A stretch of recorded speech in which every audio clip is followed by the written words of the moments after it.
지난 추석 명절 기간 동안 잘 지내셨습니까?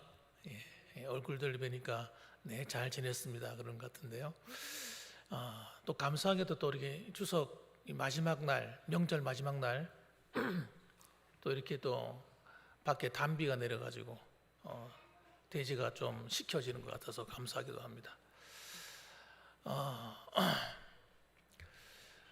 저는 오늘 본문의 말씀을 가지고요, 복음의 전달자가 되라라는 제목으로 함께 본문을 가지고 은혜를 나누고자 합니다.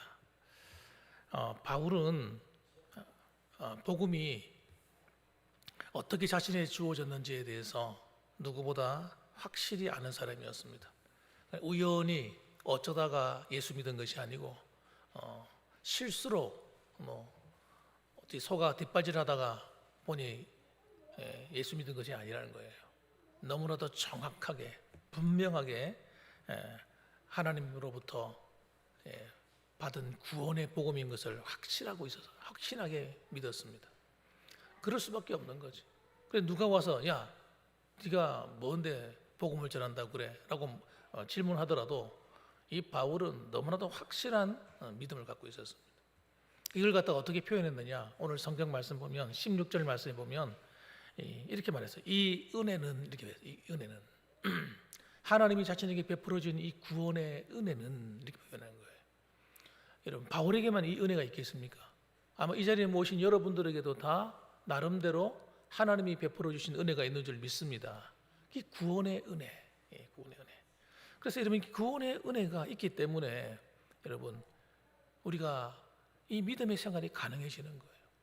그런데 더 놀라운 사실은 뭐냐면 바울은 이 은혜를 받을 만한 자격이 없는 사람이었다는 거예요. 자기는 아무리 돌이켜봐도 이 복음의 은혜를 받을 자격도 없고 또 그런 죄인 중에 괴수인 자라고 스스로 고백할 수밖에 없는 교회의 핍박자고 하나님의 원수리였던 사람이에요. 교회의 원수리였던 사람이었다. 그런데 어떻게 나 같은 죄인을 주님이 사랑하셔서 나를 불러주시고 구원받게 하셨는가 생각할 때마다 너무너무 감사한 거죠. 너무너무 감사한 거죠. 그러니까 이런 전적인 하나님의 은혜 없이는 그는 예수님을 만날 수도 없고 구원받을 수도 없고 하나님의 종으로 쓰임받을 수도 없는 사람 아니었겠습니까? 그래서 그가 복음을 통해서 주님을 만나고 회개하게 된 것, 이거는 정말 선물 중에 선물이다. 선물 중에 선물이고 은혜 중에 은혜다고 표현할 수밖에 없습니다. 이건 여러분, 저와 여러분도 마찬가지겠죠. 하나님의 은혜가 내게 임하지 않았더라면 내가 어떻게 예수님을 만났겠으며 그분의 주신 복음을 듣고 구원을 받았겠으며 또 내가 죄인임을 알아서 회개가 가능했겠으며 또 하나님이 기뻐하시는 이 귀한 사명으로 주의 몸된 교회를 섬길 수 있었겠습니까? 이 모든 게 하나님의 전적인 은혜다. 전적인 은혜. 아마 이 가운데 하나님께서 여러분을 다뤄주지 않았다면 이 자리에 앉아있지 않는 사람도 많으리라 생각합니다. 하나님이 강권하셔가지고 예수 믿게 안 만들어 주셨더라면 이 자리에 안 계실 분들이 많죠. 하나님이 여러분을 사랑하시기 때문에 여러분 예수 믿고 구원받게 만드셔서 복음을 따라 살도록 해주시고 주의 몸된 교회를 섬길 수 있는 직분도 주시고 얼마나 감사해요. 그래서 여러분, 우리가 첫 번째 봐야 될 것은 바울이 자신에게 주신 이 은혜의 결과로 주어진 직분에 대해서 오늘 이야기하고 있는 거예요. 16절 말씀 보세요. 이 은혜는, 이 말씀 이제 이해되셨죠? 곧 나로 이방인을 위하여 그리스도 예수의 일꾼이 되어, 이렇게 말합니다. 이방인을 위하여 내가 그리스도 예수의 일꾼이 되었다. 그리고 또 하나님의 복음의 제사장 직분을 하게 하사, 다 같은 말입니다. 모양만 다를 뿐, 단어만 다를 뿐이지 똑같은 말이에요. 내가 그리스도의 일꾼이 되어서 이방인을 위해 쓰임받게 하셨는데 그 일꾼이 어떤 일꾼이냐? 하나님의 복음의 제사장의 직분을 감당하는 것이다. 복음의 제사장의 직분. 그래서 이 제사장이 뭐 하는 제사장입니까? 이방인을 하나님께 제물로 드리는 직분이라는 거예요. 그들을 구원해서 예수 믿게 만들어서 그들을 하나님께 올려드린다는 거, 하나님께. 그래서 성령 안에서 거룩하게 되어 받으실 만하게 하려 하십니다. 그러니까 예수 믿고 전도해서 구원받게 하는 이 일을 갖다가 이렇게 표현을 한 겁니다. 이 직분이 바울에게는 너무 영광스러웠어요. 너무너무 감사했어요. 왜 나 같은 사람에게 이런 놀라운 직분을 주셨을까? 그래서 그는 거절하지 않았어요. 하나님, 난 못합니다. 한 번도 해본 적이 없는 그런 일을, 그것도 같은 동포들 같은 경우는 하나님 말씀을 전하고 하기 얼마나 쉬워요. 성경을 다 가지고 있잖아요. 구약 율법서라고 하는 구약 성경을 다 가지고 있으니까 그거 설명만 해주면 되잖아요. 얼마나 쉬워요. 그런데 이방인들은요, 예수님이 누구신지도 모르고 하나님이 누구인지도 모르고 성경이 뭔지도 모르고 하나님 말씀이 얼마나 중요한지도 모르는, 정말 그야말로 아무것도 없는, 정말 그냥 맹탕, 정말 하얀 백지 위에서 시작하는 거잖아요. 한 번도 가보지 않은 길을 가는 거잖아요. 얼마나 마음이 여러분 두렵기도 하고 힘들기도 했겠습니까? 그런데 바울은 그것을 너무너무 기쁘게 생각했어요. 하나님이 나를 그 직분을 써주신다는 게 너무너무 기쁜 거예요. 그래서 그가 하나님께 순종한 겁니다. 여러분, 직분은 여러분 내가 능력이 있어서 내가 어떤 힘이 있고 뭐가 있고 이래서 하는 게 아닙니다. 하나님이 내게 명령하실 때 순종하는 것뿐이에요. 그래서 순종할 때 하나님이 어떻게 합니까? 이 바울을 통해서 놀라운 일을 이루어갑니다. 여러분, 이게 하나님이 하시는 거예요. 우리가 착각하면 안 돼요. 내가 하나님께 직분을 주셔서 하나님이 다른 할 사람이 없으니까 나한테 이걸 시키는가 보다. 그게 아닙니다, 여러분.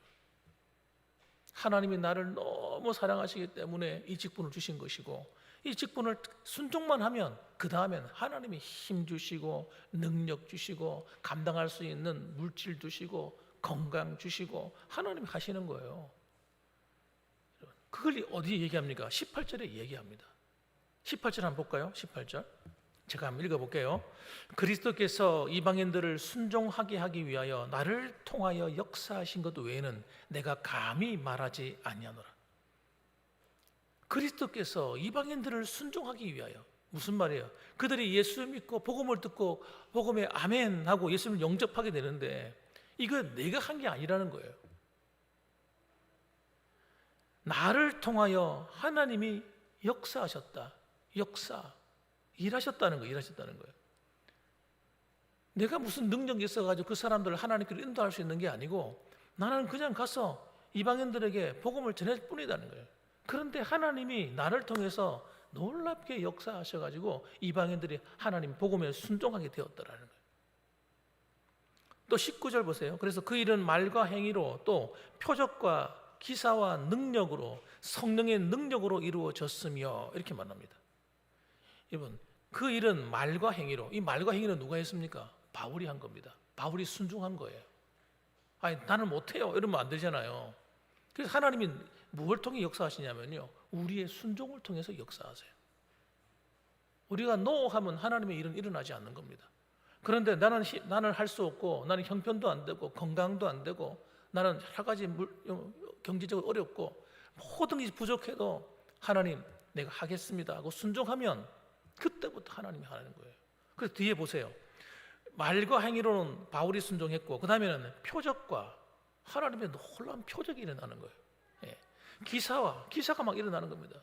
이 표적과 기사는 기적이죠. 기적, 이적 이렇게 말하기도 하죠. 그런 일들이, 희한한 일들이 막 일어나더라는 거예요. 여러분, 이게 하나님이 하시는 거예요. 교회 일도 여러분 하나님이 표적과 기사를 보여주셔야 돼요. 교회 일을 하는데 틀림없이 안 될 것 같은데 하나님이 순종하니까 하나님이 나를 통해서 일이 되게 만드시는 거예요. 이게 표적의 기사입니다. 대단한 어떤 놀라운 일이 일어나야만 표적의 기사가 아니고 나를 써주시는 거예요. 나는 할 수 없는데 순종하니까 교회가 잘 되도록 하나님 도와주시고 하나님이 일하시는 거예요. 그래서 19절에 보면 뭐라고 하냐, 성령의 능력으로 이루어졌다. 다른 말로 똑같은 말인데 단어만 바꾼 거예요. 하나님의 능력, 성령의 능력, 표적과 기사 다 같은 말입니다. 여러분, 교회는 성령의 능력으로 세워집니다. 복음은 여러분 성령의 능력으로 이루어집니다. 여러분, 성령의 능력이 없이는요 아무런 일도 일어나지 않습니다. 그런데 누구를 통해 하시냐고요? 바울처럼 하나님 말씀 한 순종해서 우리에게 주신 직분을 감사함으로 감당할 때 하나님이 나를 통해서 하시는 거예요. 나를 통해서. 따라합시다. 하나님이 나를 통해서 일하신다. 그래, 나를 통해서 성령께서 함께 해주시니까 일이 되도록 만들어 주시는 겁니다. 그래서 여러분 보세요. 내가 예루살렘으로부터 두루 행하여 일로리곤까지 그리스도의 복음을 편만하게 전하였노라. 야, 예루살렘부터 일로리곤까지 소아시아 지역을 말하는 거 아니에요. 그래서 여러분 지금은 거기 터키가 그 자리 잡고 있습니다만은 그곳에까지 복음을 계속 편만하게 전하게 되었다. 이렇게 고백하고 있습니다. 그래서 직분의 이름은 우리가 해야 될 것은 뭐냐면 하나밖에 없어요. 하나님의 일을 이루는 방법은 여러분 우리의 재능이나 능력이 아닙니다. 내 능력, 내 재능을 의지하는 순간 그 일은 내가 한 일이 되어버려요. 내가 한 일이 되어버리면요 우리가 아무리 업적을 많이 남기고 많은 일을 감당해내도요 우리의 교만이 되고요 내 자랑이 될 뿐입니다. 여러분. 그게 아니라 나는 무능합니다. 하나님의 일을 하기에는 나는 무능합니다. 인간적인 재능 가지고 하나님 일을 하는 것이 아니오니 하나님 나를 써주세요. 내 기도를 써주시고. 그래서 여러분 기도하는 것도 일입니다. 여러분 기도가 사역이에요. 사역. 기도가 얼마나 중요한지 몰라요. 여러분이 집에서 기도하고 일하다가도 기도하고 마음속 길을 가다가도 기도하고 교회 와서도 기도하고. 여러분 기도할 때 이게 왜 일이냐면요 하나님이 여러분의 기도를 통해서 길을 만드시기 때문이에요. 길을 만들어요. 교회를 위해서 기도하면요 하나님이 교회에 하나님의 일을 하도록 하나님 만드십니다. 목사의 마음을 움직이시고 장로님들의 마음을 움직이시고 하나님 필요한 사람들을 붙여주시고 보내시고 하나님이 일하시는 거예요. 그래서 기도하는 것이 너무너무 중요해요. 기도는 하고 볼 일이다. 난 무조건 이렇게 주장하는 편이에요. 기도는 무조건 해야 돼. 영적으로 사람이 많이 이렇게 깔아앉을 때에도 내가 왜 이렇게 힘들지 이러고 있으면 안 돼요. 여러분 영적으로 사람이 다 깔아앉는 것은 여러분 왜 그러냐? 하나님이 성령 충만 받을 때가 되었다는 거예요. 영적인 재충전 받을 때가 되었다는 겁니다.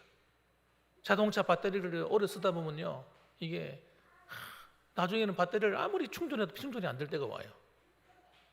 그럼 배터리 갈아야 되는 거예요. 여러분 그렇기 때문에 마치 우리 신앙인도 똑같아요. 하나님과 성령의 충만한 이 관계는 여러분 그런 관계예요. 하나님이 은혜가 계속 부어주고 성령으로 부어져 가지고 충만해져 있어야 되는데 이거 인생 살아가면서 또 세상 일에 막 힘들고 또 교회 일을 하다가 지치고 피곤해지고 약해지고 이래가지고 우리 안에 있는 은혜가 다 흘러나가서 여러분 비어진단 말이에요. 비어지면 어떻게 해야 돼요? 다시 충만히 채워줘야 돼요. 이걸 충만히 채우지 않고 계속 일하게 되면 어떤 일이 벌어지냐? 우리 죽는 거예요. 영적으로 일할수록 죽는 거예요. 더 이상 내 안에서 내어줄 힘이 없는데 내 안에서 흘러나갈 힘이 영적인 힘이 하나도 없는데 계속 일해보세요. 여러분 얼마나 힘든지 그때부터는 여러분 내 속에서 인간적인 악이 나오는 거예요. 죄성이 막 튀어나오는 거예요. 그래서 주님이 일하다가 시험 받고요. 봉사하다가 여러분 낙심하고요. 예배 드리다가 여러분 예배 못 드리겠네. 여러분 마음이 그냥 다 다운돼 버리고요. 희한한 일이 일어나는 거예요. 그래서 여러분 제가 지금도 잊지 않고 기억해요. 그 CCC 총재였던 목사님, 유명한 목사님이시지 않습니까? 제가 갑자기 이름이 생각이 안 나요. 그 목사님이 청년들을 수련을 해요. 1년에 2번인가 학위 수련회, 동계 수련회 수련을 하는데 CCC 학생들을 전부 다 불러 모아요. 그리고 하는 게 뭔지 아세요? 일주일 동안 금식 기도 시키는 거예요. 그 젊은 애들한테 한창 먹고 이런 애들인데 금식 기도를 시키는 거예요. 금식 수련회를 하는 거예요. 지금도 하는지는 제가 모르겠습니다만. 왜 그렇게 하는가 설명을 하시더라고요. 여러분 성령 충만 받지 않으면 하나님의 일을 할 수 없고 신앙생활도 안 됩니다. 그렇기 때문에 성령 충만 받아야 됩니다. 그래가지고 성령 충만을 왜 받아야 되는가? 마치 성령 충만 받는 것을 이렇게 표현했어요. 마치 배터리가 다른 것처럼 같아요. 배터리. 배터리가 달아버리면 자동차가 안 움직이는 것처럼 아무리 자동차가 화려하고 비싼 그런 대단한 뭐 수억 수십 하는 그런 자동차라 할지라도 배터리가 달아버리면 앞으로 못 나간다는 거예요. 그래서 너희들이 성령 충만 받아서 영적인 충전을 받아서 하나님 주신 힘을 받아서 봉사하고 주를 섬기고 신앙생활도 해야 된다. 그걸 계속 강조하시는 거예요. 오늘날 여러분, 그래서 예전에는 그랬지 않습니까? 부흥회를 해마다 한 이유가 뭐냐? 목적이 그거예요. 부흥회를 통해서 영적인 재충전 받는 거예요. 그건 그냥 한 게 아닙니다, 여러분. 그럼 오늘날 교회를 한번 가만히 들여다보세요. 왜 성도들이 신앙생활하기 힘이 드냐? 그런 재충전 받는 시간이 없는 거예요, 시간이. 신학생들도 여러분, 신학교 가면 반드시 수련을 합니다. 한 학기가 시작되기 이전에 수련회를 꼭 해요. 왜 하겠습니까? 심심해서 하는 것이 아니고 사역하다가 지쳐가 있는 신학생들, 전도사 사역하다 지쳐 있지 않습니까? 왜? 계속 일만 해야 되니까. 그러니까 와서 은혜 받고 성령 충만 받아가지고 다시 시작하자 이거예요. 다시 공부하자 이겁니다. 그래서 학기 때마다 수련회를 합니다. 훌륭한 강사 목사님 모셔다 수련회를 합니다. 우리도 똑같습니다, 여러분. 교회의 성도들이 성령 충만 받으셔야 돼요. 다른 방법으로 신앙생활 하면 안 됩니다. 그래서 성령 충만은 뭔지도 모르고 관심도 없고 기도해야 되는데도 왜 해야 되는지도 모르고 이렇게 신앙생활 오랫동안 해버리면요, 우리 신앙이 전부 다 땅속에 다 들어가 앉아 있는 거예요. 다 깔아앉아가지고. 머리로는 다 잘 알죠. 머리로는 얼마나 똑똑한데요. 어릴 때부터 신앙생활 친구가 했으니까 뭐 교회 돌아가는 거 다 알고 머리로는 똑똑합니다, 전부 다. 그런데 능력이 없는 거예요, 능력이. 장로님들이 장로로서의 능력이 없고, 안수 집사님들이 안수 집사로서의 능력도 없고, 권사님들이 권사님의 능력이 없는 거예요. 이 말이 무슨 말인가 이해를 하셔야 돼요. 우리가 직분을 받아서 줄 게 있어야 됩니다, 줄 게. 직분자들은요, 줄 게 있어야 돼요. 내가 돈을 주라는 게 말하는 게 아닙니다. 영적인 것을, 은혜를 나눠줄 수 있는 힘이 있어야 된다는 거예요.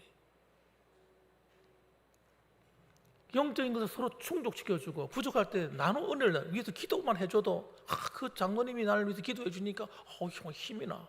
참 희한하네. 그 권사님이 나를 위해서 기도해 주니까 우리 집안에 좀 어려운 일이 있었는데 그 문제가 풀려버렸네. 영적인 힘이 있어야 된다니까요.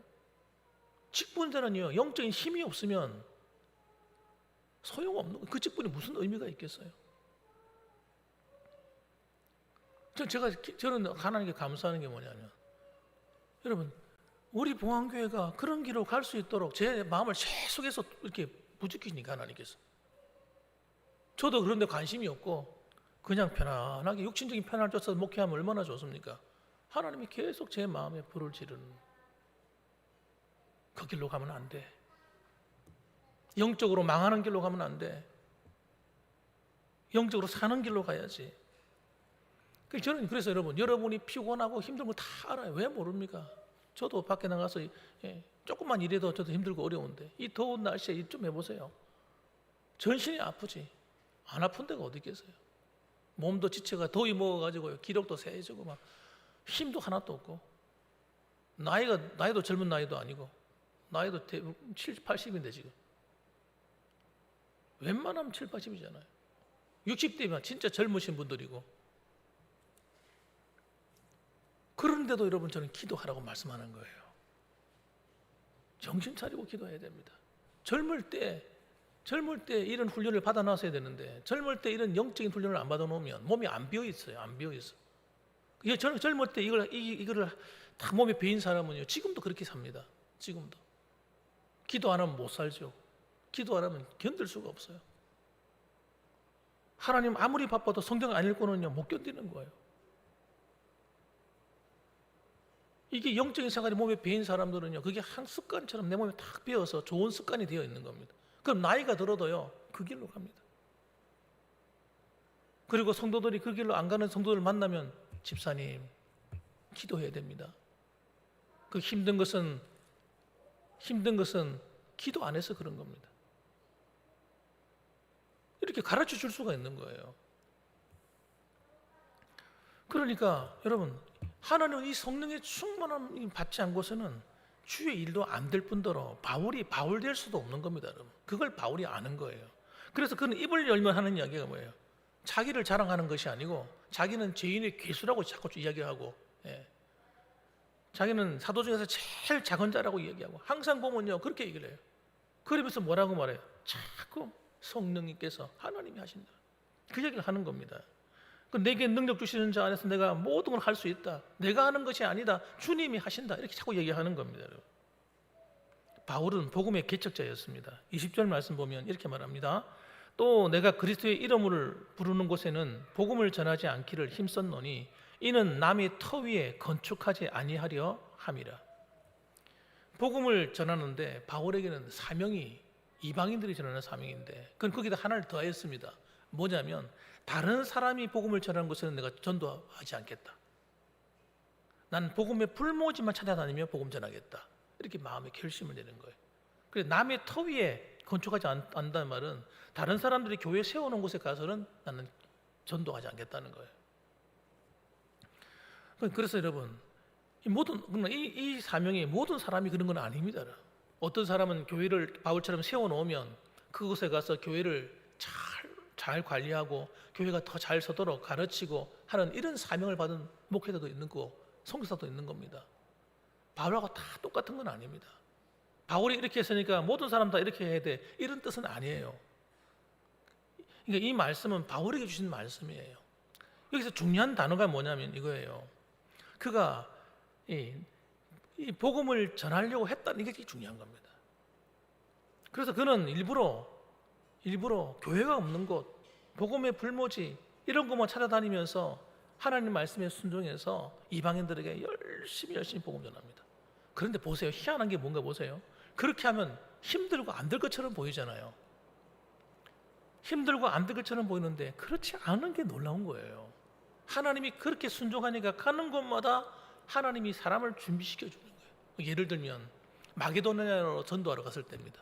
바울이 생각하기에는 전도를 마게도냐로 가면 안 된다 생각했어요. 마게도냐는 정말 복음 전하기 힘든 곳이고, 내가 볼 때는 지금 소아시아 지역에 있는데 그 아시아 지역을 더 전도해서 더 확장해야 된다고 생각했어요. 그런데 하나님은 여러분 생각이 다른 겁니다. 아니야, 그게 아니라 너는 지금 가야 될 곳이 아시아 쪽이 아니라 이 마게도냐 쪽이야. 그래서 마게도냐로 가서 전도하라는 거예요. 그 환상 가운데 마게도냐에서 사람이 오라고 막 손짓하는 거예요. 와서 나를 도와달라고. 그것이 하나님의 뜻인 줄 알고 그가 마게도냐로 들어갑니다. 자, 보세요. 마게도냐 딱 들어가니까 그가 제일 먼저 찾은 곳이 어딘지 아십니까? 기도처입니다. 기도처. 바울이 제일 중요시하는 것이 기도입니다. 기도. 그래서 어딜 가냐면, 기도하는데 기도할 때도 어디를 가냐면 유대인들의 그 관점 속에서 기도는요, 물이 흘러가는 곳이 있어야 돼요. 물이 고인 곳 이런 곳이 아니라 물이 흘러가는 곳이 하나님의 은혜가 흘러가는 곳이라 생각했습니다. 그래서 강가로 나가는 거예요. 실제로 그 나라를 잃어버리고 바벨론에서 살 때도 그들이 어디서 모여서 집회를 합니까? 아와와 강가인가 뭔가 그 강가에 모여서 집회를 합니다. 거기 수금을 거기다 나무에다 걸어놓고 그리 모여가지고 거기서 예배드리고 수금을 타고 찬양을 드리고 하지 않습니까? 거기서 회개운동 벌이고. 마찬가지로 바울도 강가를 찾아 마게도냐 들어가서 제일 먼저 기도하는 저소를 찾아서 그 강가로 갑니다. 강가로 갔다가 거기 빨래하는 사람들 만나게 돼요. 빨래를 막 하고 있는 사람 만났을 때 기도처를 물어보는 거예요. 여기 저 기도할 만한 곳이 없습니까? 하고 물어봅니다. 그러다가 그 가운데 유대인 출신들도 있고 막 그런 사람을 만나는 거예요. 그래서 전도하게 되는데 거기 한 여자를 만나게 됐는데 그 여자가 자주장사 루디아라는 여인이었어요. 이 루디아가 자주장사인데 돈이 많은 여자라. 그런 돈이 많은 여자가 그 집에 앉아만 있으면 되지 빨래하러 왜 나왔을까요? 안 그렇습니까, 여러분? 그 여자는 빨래하러 나올 필요가 없는 분이에요. 자기 밑에 하인들도 많을 텐데 돈도 많은 사람인데 그날따라 빨래한다고 빨래터에 나왔는 거예요. 그게 빨래하러 나온 건지 감독하러 나온 건지 모르겠습니다만 어쨌든 나와 있는 거예요. 이게 하나님이 하시는 일입니다. 그래서 만나가지고 그 바울이 이런저런 얘기 뭐 물어보는 거예요. 물어보는데 그 루디아가 대답을 잘하는 거죠. 똑똑한 거예요. 그러면서 얘기하는 가운데 자연스럽게 하나님에 대한 이야기를 하고 복음을 전하게 되는데 루디아가 그 복음을 듣고는 회심을 하게 됩니다. 그걸 성경이 뭐라고 기록해놨냐면 하나님께서 루디아의 마음을 여셨다 이렇게 표현하고 있어요. 하나님이 루디아의 마음을 열어가지고요, 바울이 마게도냐 복음을 전하는 교회를 삼는 이런 놀라운 일이 벌어지는 거예요. 그래서 루디아 집이 교회가 됩니다. 교회가. 이게 하나님이 하시는 일이에요. 우리가 교회를 섬길 때 우리 교회가 돈이 없고 우리 교회가 뭐가 부족하고 젊은이들이 없고 뭐가 자꾸 없다 이런 생각하시지만, 전도해도 안 되는 것 같고 이렇게 생각하시지만, 여러분 우리 마음이 하나님께 순종해서 한번 교회를 한번 살려보자, 이런 하나님이 기뻐하시는 일을 한번 해보자, 이런 마음을 딱 갖게 되면요, 하나님이 저와 여러분을 가는 곳마다 하나님이 그런 사람들을 예비하시는 거예요. 예비.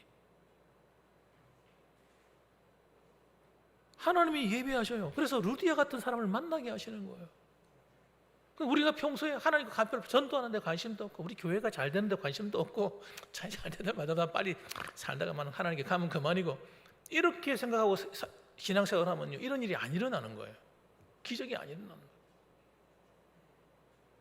그런데 내가 하나님 앞에 갈 때까지 내가 한 영혼이라도 전도하고 가리라, 이런 마음을 가지고 하나님께 기도하고 하다 보면요, 하나님이 나는 전도할 형편도 안 되고, 아니 이 시골에 누가 예수 믿는 사람 누가 있어, 뭐 이런 생각이 들지만 하나님께서 희한한 방법으로 예수 믿게 되고 만들고 기도하면 하나님이 우리 교회의 빈자리를 채우시는 일이 막 일어나는 거예요. 그럼 뭐가 중요한 겁니까? 우리의 마음이 중요한 겁니다. 우리의 마음의 중심을 하나님 쓰시는 거예요. 우리의 기도를 쓰시는 겁니다. 그래서 순종하니까 하나님이 루디아의 마음을 여신 것처럼 또 놀라운 일이 일어났어요. 여러분 열심히 주를 섬기다 보면요, 힘든 일이 일어나요. 박해가 일어납니다. 그래서 전도하다가 감옥에 들어갔어요. 그 빌립보 감옥, 마게도니아 그 빌립보 감옥에 깊은 곳에 들어가서 40일 한데 가만말을 맞고 죽을 지경이 돼가지고 들어가 앉아 있는데, 보통 사람 같으면요 들어 누워가지고요 신음하고 누워 있어야 돼요. 하나님의 은혜가 다 임하니까 힘이 나. 성령께서 힘을 주시는 거예요. 그리고 그것이 고통이 아니라 기쁨을 받게 부르는 거예요. 한밤중 되면 몸이 더 아파요. 이런 병에 걸려놓으면요, 밤이 되면 있잖아요, 몸이 더 아픕니다. 그런데 바울은요, 몸이 아픈 것이 아니라 힘이 나는 힘이, 한밤중 돼가지고 하나님의 찬양을 부르는 거예요. 옥에 있는 사람들이 그 찬송을 다 들었다고 해서 듣고 있는데 하나님이 감사하고 기도하니까 하나님이 그 땅을 흔들어가지고 옥토를 열어버리고 옥문을 다 열어버리고 창고가 다 풀리게 만들고 기적이 일어납니다. 거기서 누구를 전도하게 됩니까? 간수의 가족이 예수 믿고 구원받아서 간수의 가족이 그 집안에 또 교회가 생겨납니다. 이 바울이 하려고 한 게 아니잖아요. 바울이 계획한 건 하나도 없어요. 그냥 순종만 한 거예요. 순종만. 여러분 저는 교회가 이렇게 돼야 된다 생각하는 거예요. 누가 계획을 해가지고 막 이뤄가는 것이 아니라 우리는 하나님이 말씀에 따라 순종만 해나가면 하나님이 희한한 방법으로 일하시는 거예요. 그래서 저는요, 돈이 있고 없고 하나도 안 두려워요. 젊은이들이 많고 적고 하나도 부럽지 않다. 다른 교회 안 부럽습니다. 한 사람이라도 하나님을 사랑하는 믿음을 가진 한 사람만 있으면 우리 교회는 된다 이거예요. 나는 그래 보는 거예요. 하나님 마음만 먹어보세요. 무슨 일이 벌어지겠나 한번 보세요. 저 하나님 마음만 먹으면 이 빈자리를 채우는 거 하나도 안 어렵습니다. 지금도 여러분 밖에 나가면요, 방황하는 영혼들 널려 있어요. 하나님이 그냥 마치 메추라기 떼를 보내주시듯이 그냥 하나님이 성령의 바람을 불어가지고 야 봉황교회 가 그렇게 해버리면요, 이 자리 금방 채워져요. 제가 기도하다가 지금 하나님이 기도하는 가운데 2026년도까지 제 마음에 이런 목표를 하나 정한 게 있어요. 우리 빈자리를 채워야겠다. 그래서 한 100명까지는 채워야겠다. 26년까지. 여러분이 한 번 말하지 않아 오늘 처음 말하는 건데 제 마음의 기도 제목의 목표입니다. 하나님께서 사람이 하는 것이 아니라 하나님이 하고자 마음만 딱 먹으시면 허락이 떨어지면 저는 된다고 믿어요. 된다고 믿어요. 사랑하는 성도 여러분, 우리는 이 땅 살다가 그냥 가면 안 된다고 생각합니다. 세상 사람들이 왔다 가는 것처럼 그냥 가면요, 진짜 허무한 인생 되는 거예요. 내가 이곳에 하나님께서 태어나게 하시고 이 땅에서 신앙생활을 하게 하셔서 하나님 마지막 날 부르시는 그날까지 내가 한 영혼이라도 예수님 복음 전하다 가야지. 그런 마음으로 우리가 신앙생활을 했으면 좋겠다 생각합니다. 그래서 여러분, 하나님 앞에 갈 때 그래 내가 소원하는 바를 네가 이루어 주었구나, 너무너무 감사하다, 너무너무 고맙다 하는 주님의 음성을 들었으면 좋겠습니다. 그래서 여러분, 우리가 이 복음에 순종하게 되면 하나님이 일하기 시작하는데, 이야, 그거는 여러분 기가 막힌 은혜예요. 누가복음 10장에 보게 되면 여러분 12제자가 아니라 70인 전도대가 나옵니다. 70인 전도대 나오는데 이 70인 전도대가요, 하나님 주님의 말씀에 순종해가 전도로 나갔어요. 전도에 나갔는데 이렇게 기록되어 있어요. 그때 돌아와서 보고를 하는데 70인이 기뻐하여 돌아와 이르되 주여, 주의 이름이면 귀신들도 우리에게 항복하더이다. 예수께서 이르시되 사탄이 하늘로부터 번개같이 떨어지는 것을 내가 보았다. 내가 너에게 뱀과 청갈을 밟으며 원수의 모든 능력을 제어할 권능을 주었으니 너희를 해칠 자가 결코 없으리라. 이 말은 여러분, 가만히 앉아 예배드리는 성도에게 주신 말씀이 아니고 하나님 말씀에 순종해서 전도하는 자에게 주신 영권이에요. 영권, 권세인 겁니다. 권세. 우리가 나가서 만나는 사람들에게 복음을 전하고 예수 믿으라고 증거만 해도 하나님이 이런 권능이 나와 함께 해준다는 거 아니겠습니까? 그래서 복음을 전하는데 귀신들도 항복하는 거예요. 뱀과 정갈을 밟으며 원수의 모든 능력을 제어할 권능을 주었으니 하는 이 말씀이, 저는 우리 봉황교회 성도들에게 주신 하나님 말씀을 저는 믿습니다. 이 말씀을 기억하고 우리가 만나는 사람마다 예수의 복음을 전하고 올 수 있다면 하나님이 얼마나 기뻐하시겠어요. 그래서 여러분, 전도자에게 주시는 기쁨과 축복은요, 말로 다 할 수 없는 거예요. 이 땅에서뿐만 아니라 마지막 날 하나님 앞에 가서도 그 은혜와 축복이 제일 귀한 복입니다, 여러분. 그래서 여러분, 오늘도 여러분 이 사실을 기억하고 우리의 믿음으로 우리가 탐대에 서서 바울이 걸어간 그 사명의 길, 하나님 우리에게도 잘 감당할 수 있는, 우리에게 주신 은혜도 있다는 저는 믿습니다. 그래서 이 사실을 기억하셔서 우리가 맡겨진 직분을 통하여 하나님을 기쁘시게 함으로 아름다운 교회를 세워가는 저와 여러분 되시기를 주님의 이름으로 축복합니다. 아멘. 기도하겠습니다.